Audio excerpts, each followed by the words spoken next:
मावशी ही प्रत्येकालाच आवडते आणि ती का आवडते हे तुम्हाला पुढे व्हिडिओमध्ये कळेलच. आज अदिराच्या स्कूलमध्ये होता प्रोग्राम, तोही धाणीमणी नसताना अदिराच्या स्कूलमधून फोन आला की अदिराने डान्स कॉम्पिटिशनमध्ये पार्टिसिपेट केलं आणि तिला छान अशी साडी वेअर करून पाठवा. मग काय लगेच तयारीला लागणे आणि तिला स्कूलमध्ये पाठवलं.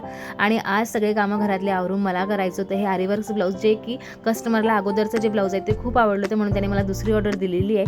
आणि हे जे ब्लाऊज आहे मला कंप्लीट 2 दिवसामध्ये कंप्लीट करायचं होतं. म्हटलं चला आज पूर्ण करूयात. आणि आरीवर्कचं ब्लाऊज कंप्लीट करत असताना एक अचानक आलं होतं पार्सल, आणि जे पार्सल ओपन करून पाहिलं ना, खूप छान त्याच्यामध्ये माझं वन पीस आलेलं होतं. कलर कॉम्बिनेशन खूप छान होतं, कपडा पण छान होता. जर तुम्हाला घ्यायचं असेल तर तुम्ही नक्की घेऊ शकता आणि मला लिंक टाईप करून पाठवा. आणि मग संध्याकाळी मावशी घेऊन जाणार होती आम्हाला मस्त पोटॅटो फ्रिंकल्स खायला. आणि हे जे आहे ना, मी नेहमी खाल्लेलं आहे पण गाडीवर येऊन कधीच खाल्लेलं नाही, कारण की गाडीवर प्रचंड गर्दी राहते. म्हणून म्हटलं चला आज आपण गाडीवर जाऊन खाऊयात, कारण की मावशीमुळे हा योग आलेला होता. आणि मस्त असे पोटॅटो फ्रिंकल जे आहे ते गरमागरम असे इथे त्याचा आनंद घेतला. आणि इतकं बारीक निरीक्षण केलं ना की कसं केलंय काय केलंय. म्हटलं चला नेक्स्ट आपण घरी करून पाहूयात. कसा होताचा दिवस, कसा वाटला व्हिडिओ नक्की सांगा. चला तर मग